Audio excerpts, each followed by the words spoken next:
Welcome to my YouTube channel. इस channel पर मैं आपको बायोलॉजी को सिंपल वे में एक्सप्लेन करूँगी। सो गाइस, आज मैं आपको बायोलॉजी की कुछ सिंपल इंट्रोडक्शन ही देने जा रही हूँ जो आपको आगे चलकर लाइफ में बहुत काम आएगी, खासकर उन स्टूडेंट्स को जो 11th-12th क्लास में मेडिकल स्ट्रीम लेंगे। इस चैनल पर मैं आपको बायोलॉजी को इतने सिंपल वे में एक्सप्लेन करूँगी कि आपको क्रैमिंग करने की तो ज़रूरत ही नहीं पड़ेगी। साइंस एक ऐसी स्ट्रीम है जिसमें क्रैमिंग करने वालों के लिए तो कोई जगह ही नहीं है। So let's start.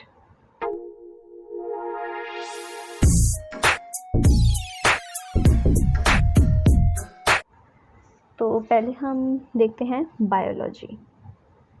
जैसे कि आपको पता है, बायोलॉजी दो वर्ड से मिलकर बना है, बायोस और लॉगस। बायोस का मतलब है लिविंग और लॉगस का मतलब है स्टडी। बायोलॉजी का मतलब क्या हो गया? Study of living organism. Biology का क्या मतलब हुआ? स्टडी ऑफ लिविंग ऑर्गेनिज्म या लिविंग बींग्स, कुछ भी कह लो।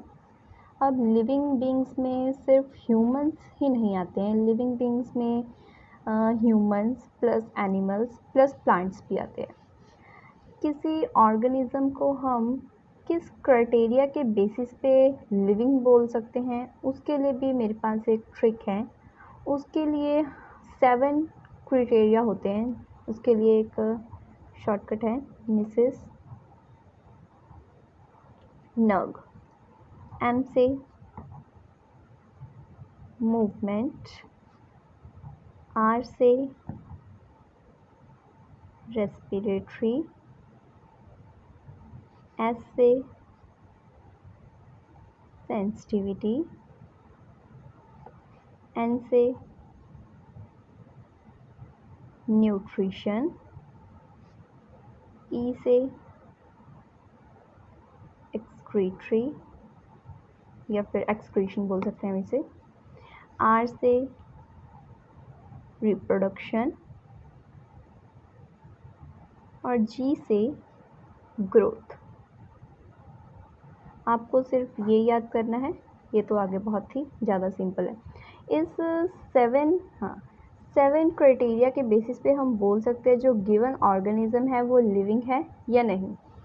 अब इनको मैं आगे चल के भी एक्सप्लेन करूँगी, क्योंकि जैसे कि हम कह सकते हैं, हम ले लेते हैं respiratory system.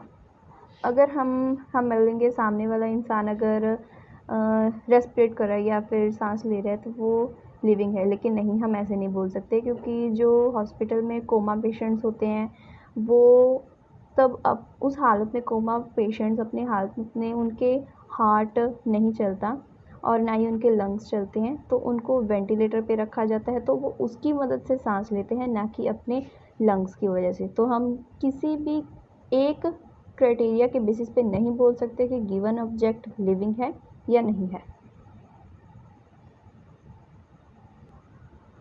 So biology is the study of living beings. पहले करते हैं हम स्टडी ऑफ प्लांट्स। वैसे हमने 9-10 में बहुत पढ़ाया गया है, स्टडी ऑफ प्लांट्स को बॉटनी बोलते हैं, स्टडी ऑफ एनिमल्स को जूलॉजी बोलते हैं, लेकिन फिर भी हम करेंगे क्योंकि आगे चलकर ये बहुत काम आएगा। स्टडी ऑफ प्लांट्स को हम क्या बोलेंगे? बॉटनी। नेचुरल अगर स्टडी ऑफ प्लांट्स है तो इसमें सिर्फ प्लांट्स की ही इंफॉर्मेशन होगी, उसके बारे में ही स्टडी होगी।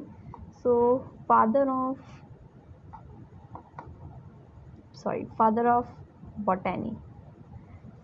प्लांट्स की स्टडी को तो हम बोलेंगे बॉटनी, लेकिन बॉटनी के जो फादर हैं उनको, उसका नाम है थियोफ्रेस्टस।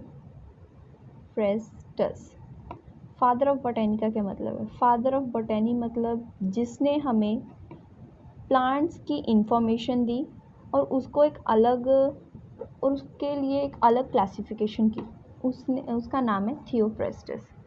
और स्टडी ऑफ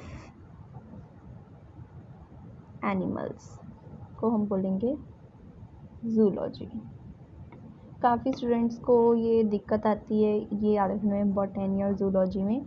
तो इसका एक सिंपल सी ट्रिक है कि जू में जाता है एनिमल्स होते हैं तो हम उसके zoology, study of animals, zoology. इसी तरह इसके फादर को बोलते हैं हम स्टडी फादर ऑफ एनिमल्स को I am so sorry, father of zoology है एरिस्टोटल। एरिस्टोटल बहुत इंपॉर्टेंट है, आगे चलकर बहुत सारे एमसीक्यूज में भी ये काम आता है।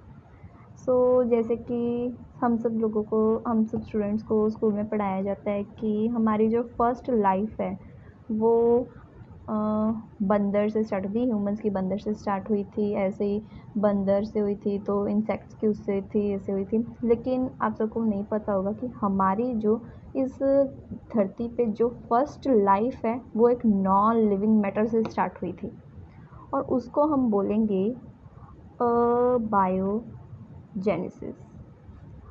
मतलब एब्सेंस, बायो मतलब लिविंग और जेनेसिस मतलब फॉर्मेशन। एब्सेंस लिविंग फॉर्मेशन क्या मतलब क्या होगा, इसका दूसरा नेम क्या होगा, नॉन लिविंग। ठीक है, तो हमारी जो फर्स्ट लाइफ है वो कहाँ से हुई थी, नॉन लिविंग मैटर से बनी थी।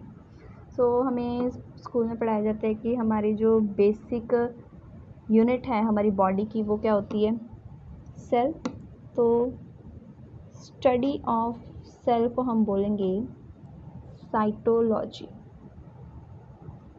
ठीक है, स्टडी ऑफ सेल्स को क्या बोलेंगे, साइटोलॉजी। साइटो मतलब सेल, लॉजी मतलब स्टडी, जैसे कि हमने ऊपर पढ़ा था बायो प्लस लॉगस, लॉगस का मतलब स्टडी, तो जहाँ पे भी पीछे लॉजी आ जाएगा उसका मतलब क्या होगा, स्टडी। ठीक है, तो स्टडी ऑफ सेल को साइटोलॉजी, और उस सेल की स्टडी को जिसके अंदर उसके फंक्शंस की भी स्टडी की जाती है, तो study of cell with its functions, उसको क्या बोलेंगे हम, सेल बायोलॉजी। ठीक है, इसी तरह study of disease cell, disease सबको पता होगा, डिसीज मतलब जिसको बीमारी होती है, जो मतलब ख़राब होता है, उस सेल की स्टडी को हम क्या बोलेंगे, पैथोलॉजी। उसी तरह पैथो मतलब डिसीज़ और लॉजी मतलब स्टडी। ठीक है, और हम सबको 9th में ही हम काफ़ी पढ़ चुके हैं कि जो सिमिलर सेल्स हैं, सिमिलर सेल्स जब मिल जाते हैं यानी जब ग्रुप बना जाते हैं, तो जब similar cells unite to form tissue. ठीक है, तो टिश्यू की स्टडी यानी स्टडी ऑफ टिश्यू को हम बोलेंगे हिस्टोलॉजी। ठीक है, हिस्टो मतलब टिश्यू। आगे स्टडी ऑफ, उसी तरह स्टडी ऑफ डिसीज्ड टिश्यू को हम बोलेंगे हिस्टोपैथोलॉजी। जैसे कि मैंने आपको बताया था, हिस्टो मतलब टिश्यू, पैथो मतलब डिसीज और लॉजी मतलब स्टडी। टिश्यू की उस स्टडी को, टिश्यू की डिसीज स्टडी को हम क्या बोलेंगे, हिस्टोपैथोलॉजी। उसी तरह सिमिलर टिश्यू जब आपस में मिल जाते हैं तो क्या बनाते हैं, वो एक ऑर्गन बनाते हैं। सिमिलर सेल मिलके एक टिश्यू बनाते हैं, तो सिमिलर टिश्यू मिलके बनाते हैं ऑर्गन। उसी तरह स्टडी ऑफ ऑर्गन, ऑर्गन की स्टडी को क्या बोलोगे, बहुत ही आसान है, ऑर्गेनोलॉजी। इस तरह ऑर्गन लॉजी मतलब स्टडी। जो अब हम ये नहीं बोल सकते आगे कि सिमिलर ऑर्गन मिलके एक ऑर्गन सिस्टम बनाएंगे, क्योंकि अगर हम आँख को आँख से मिला देंगे तो एक ऑर्गन थोड़ा ना बनेगा। इसी तरह हम डिफरेंट ऑर्गन्स को अगर हम मिलाएंगे, यहाँ पे हमने सिमिलर सेल्स में भी सिमिलर बोला था और यहाँ पे हम बोलेंगे different. Different organs unite to form organ system. ठीक है, तो जब डिफरेंट ऑर्गन्स मिलकर एक ऑर्गन सिस्टम बनाते हैं, तो जब सभी ऑर्गन सिस्टम इकट्ठे हो जाते हैं तो वो एक ऑर्गेनिज्म बनाते हैं। So all organ system unite to form organism. So अब मैं आपको एक ऐसी चीज़ बताने जा रही हूँ जो आपको स्कूलों में तो बिल्कुल ही नहीं बताई जाती है। तो जैसे कि हमारी बॉडी में कितने ऑर्गन सिस्टम होते हैं, अगर आप में से किसी को भी पता है तो प्लीज़ कमेंट कीजिए। जिसका भी आंसर ठीक होगा मैं उसे अप्रिशिएट तो ज़रूर ही करूँगी, क्योंकि ज़्यादातर स्कूलों में तो ये बिल्कुल ही नहीं पढ़ाया जाता है। हमारे स्कूल में भी बिल्कुल ही नहीं पढ़ाया गया था ये। तो हमारे बॉडी में, हमारी ह्यूमन बॉडी में 11 सिस्टम्स होते हैं, जिसमें मैंने अभी आपको ये ऑर्गन सिस्टम बताया ना, डिफरेंट ऑर्गन मिलकर क्या बनाते हैं ऑर्गन सिस्टम। तो हमारी बॉडी में 11 ऑर्गन सिस्टम होते हैं। किस में होते हैं? In human body. Okay, so first है इंटीग्यूमेनेटरी सिस्टम। अब आप बोलोगे ये कौन सा सिस्टम है, ये तो हमने कभी सुना ही नहीं। बहुत ही आसान सिस्टम है, इसमें आती है हमारी स्किन।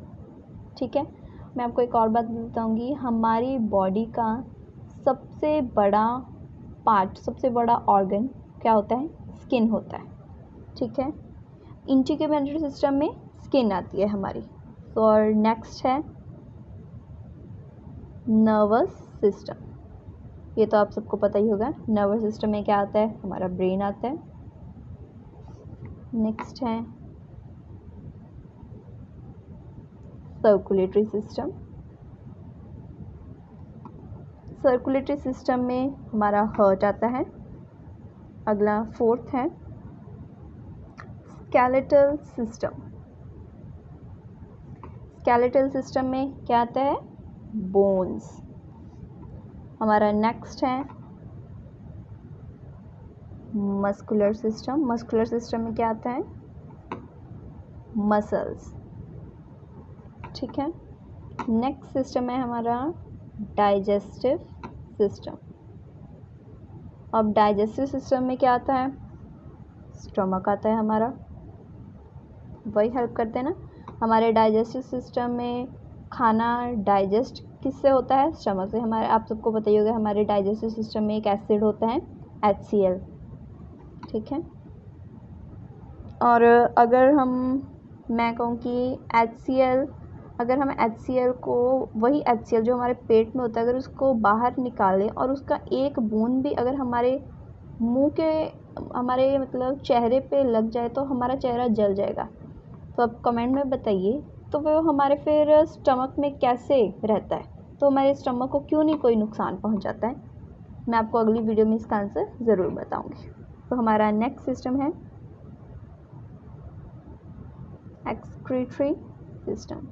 एक्सक्रीटरी सिस्टम में क्या आता है? जो हमारी बॉडी का वेस्ट होता है उसको जिस ऑर्गन से, जिस भी पार्ट से हम बाहर निकालते हैं, ठीक है, वो एक्सक्रीटरी सिस्टम में आते हैं। जैसे कि पहले हम लिखेंगे इसमें, टू रिमूव वेस्ट बाय, किससे करते हैं हम? किडनी और रेक्टम। अब आप बोलोगे ये रेक्टम क्या होता है? ये तो हमें कभी पढ़ाया ही नहीं है। रेक्टम हमारी लार्ज इंटेस्टाइन का पार्ट होता है। इसके 3 टाइप्स होते हैं, उसमें से एक रेक्टम है। नेक्स्ट है रेस्पिरेटरी सिस्टम। ये तो बहुत ही आसान है, सबको ही पता होता है। इसमें कौन कौन आता है? लंग्स आते हैं, lungs, trachea etcetera. Okay, so next है रिप्रोडक्टिव सिस्टम। रिप्रोडक्टिव सिस्टम में क्या आते हैं? सेक्स ऑर्गन्स, मेल्स के स्पर्म सेल और फीमेल्स के ओवा सेल या एग सेल। ठीक है, नेक्स्ट है हमारा लिम्फेटिक सिस्टम। अब आप बोलोगे ये क्या होता है? टेंशन मत लो, मैं आपको अगली वीडियो में इसका आंसर ज़रूर बताऊंगी। लिम्फ नोड्स, ध्यान से इसमें कॉमा नहीं डालना है। नेक्स्ट सिस्टम है हमारा एंडोक्राइन सिस्टम। एंडोक्राइन सिस्टम में हमारे ग्लैंड्स और हार्मोन्स आते हैं। सो गाइज़, अभी तो मैंने आपको सिर्फ इसके नेम्स ही बताए हैं, लेकिन अगली वीडियो में इसके एक्सप्लेनेशन मैं आपको ज़रूर बताऊंगी। सो इसी के साथ हमारा आज का सफ़र ख़त्म होता है।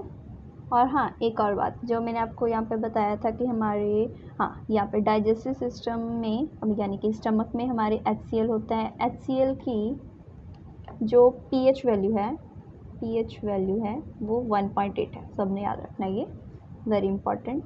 मैंने आज आपको ये जो भी बताया है वो आपको आगे चल के बहुत काम आएगा। आपको खासकर स्कूल में ये नहीं बताया जाता है, अभी मैं बता रही हूँ, ठीक है। तो आज का सफ़र हमारा यहीं पे ख़त्म होता है। मुझे पूरी होप है आपसे कि आपको अगर ये वीडियो अच्छी लगी तो प्लीज़ लाइक, सब्सक्राइब, शेयर ज़रूर करिएगा। थैंक्स, कल मिलते हैं।